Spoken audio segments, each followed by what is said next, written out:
Voilà, il y a un truc original. Le produit, quand il réagit, en fait, on voit le négatif de ce que j'ai mis dans le bac. Pas le négatif, on voit la périphérie des objets. Alors ça, c'est c'est pas mal du tout, ça.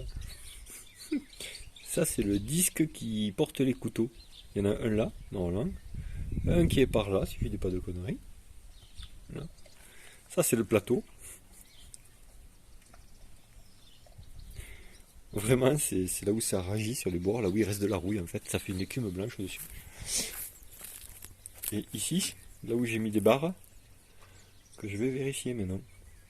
Parce que ça, c'est les barres que je veux souder, qui n'étaient pas trop sales, mais bon, je voulais voir la gueule qu'elles avaient. Donc, on va rire.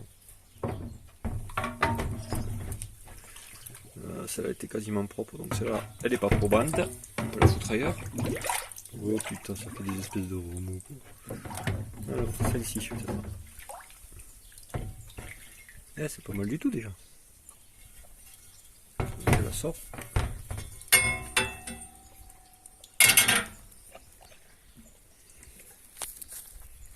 C'est pas mal du tout.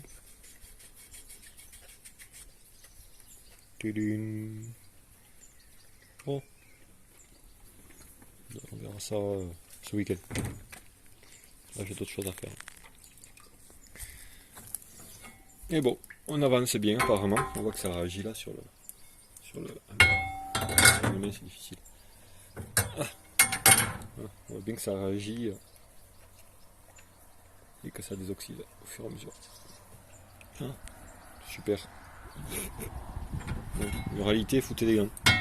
C'est pas toxique, mais bon. Et ça pue en plus, hein. Alors, sur le côté. Et hop, c'est réglé.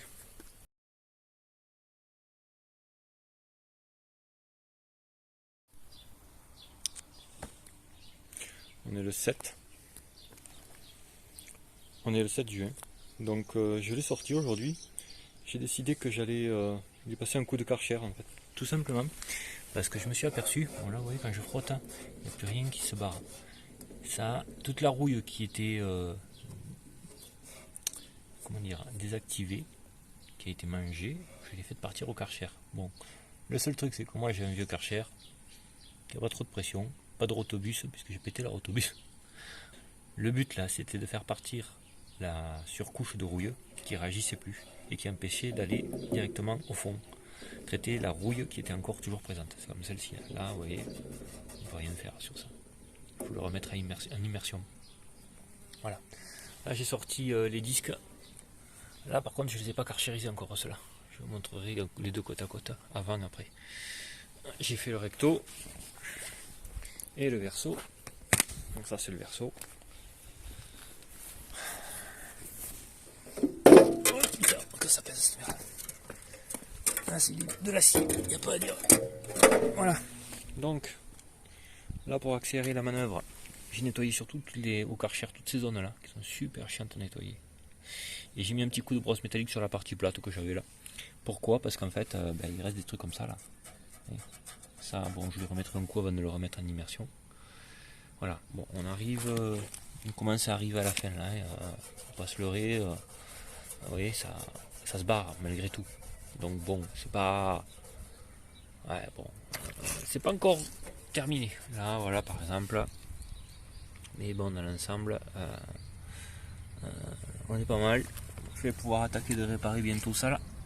Le citraou. Là, il y a carrément plus de métal. Faut que je foute une bande de remplacement d'ici à ici. À peu près. Je dirais, par là. Faut que je teste le métal en fonction de son épaisseur. Là. Je pense que je vais m'arrêter ici, là, sur cette zone. Là, voilà. Ça devrait être pas mal. Là, peut-être, il est moustoubouni un peu. Là. Là où c'est la merde à traiter, c'est en interne. Bon, là, on voit les coups de Karcher qui sont passés.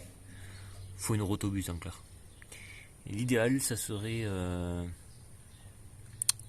Karcher, enfin un nettoyeur haute pression de bonne qualité, type Kranzel, qui est capable en fait de recycler l'eau de la cuve avec un filtre. Donc on filtre tout ce qu'il y a dans la cuve, et au lieu d'envoyer avec de l'eau de nettoyage, en fait, on nettoierait avec l'eau de la cuve qui est là-bas.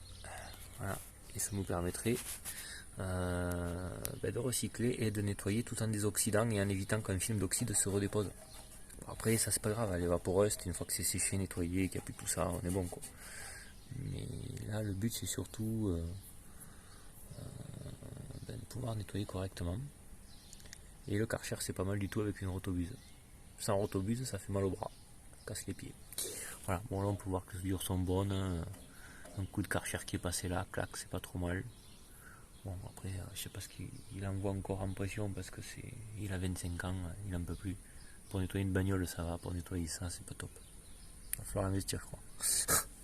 Bon c'était pas le but mais bon on peut faire avec. Voilà, et là ce qui est chiant à nettoyer c'est ça là. Voilà. Et ça j'essaie de le virer au Karcher au max pour qu'après le produit puisse réagir. Voilà, et quand ça sort de la cuve, c'est comme ça. Voilà, et là quand on voit qu'il y a une espèce de truc, ça empêche le produit d'aller plus profondément, de traiter le métal à cœur. Donc là, je vais ranger le téléphone parce que le Karcher à téléphone c'est pas du tout compatible.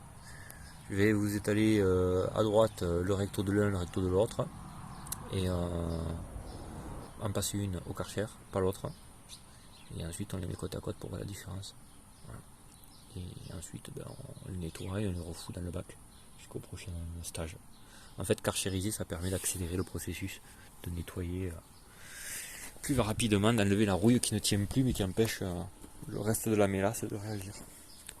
Allez, je vous reprends juste après avoir nettoyé un des deux. Ok. Et voilà, on va comparer.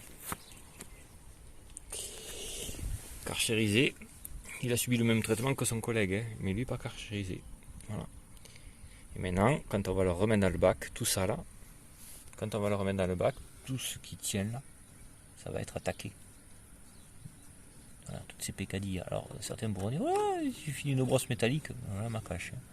Là, vous le sablez pas, si jamais vous arrivez à bout, même avec un Karcher, une rotobuse et 200 bars. Il faut un agengoement quoi. Bon, moi je n'ai pas l'intention d'investir de l'agengolement, ça coûte une blinde, on s'en fout partout, c'est casse-couille. Bon, en extérieur, si on s'en fout partout, ça vaut vraiment la merde, ça vous rebondit. Voilà l'autre face. Donc là il reste encore des trucs, hein, on voit, c'est pas. Mais on s'en approche. Hein. Alors qu'à contrario, il gluant. Ah oui, c'est gluant et ça pue. Voilà ce que ça donne. Avant, après. Je pense que c'est assez clair. Alors après, comme je l'ai dit, il faut plusieurs trempages. C'est sur du travail de longue haleine. En fait, il faudrait une fois par semaine ou deux le sortir du bac, mettre un coup de Karcher et ainsi nettoyer pour que le métal qui lui a été mis à nu, il est bon, mais que le produit s'attaque à tout ce qui reste quoi. Voilà. C'est la technique. Hein. Je pense que c'est quelque chose comme ça. Donc avec un Kranzel plus qui pompe dans la cuve un filtre, on pourrait carrément foutre la pièce au-dessus dans la cuve, karchériser, économiser de l'eau. Bon, par contre, quand on se la voit dans la gueule, je vous dis direct, qu'est-ce que ça pue. Bon, après, on prend une douche, mais bon, c'est pas toxique, hein, mais ça chlingasse. Voilà. Et en plus, ça tire pas mal d'insectes, j'ai remarqué. Ça, le côté sucré, je suis envahi de fourmis, là. Et d'insectes volants qui ont l'air d'avoir beaucoup aimé le produit. Moins comme, enfin, moi, je l'aime moins.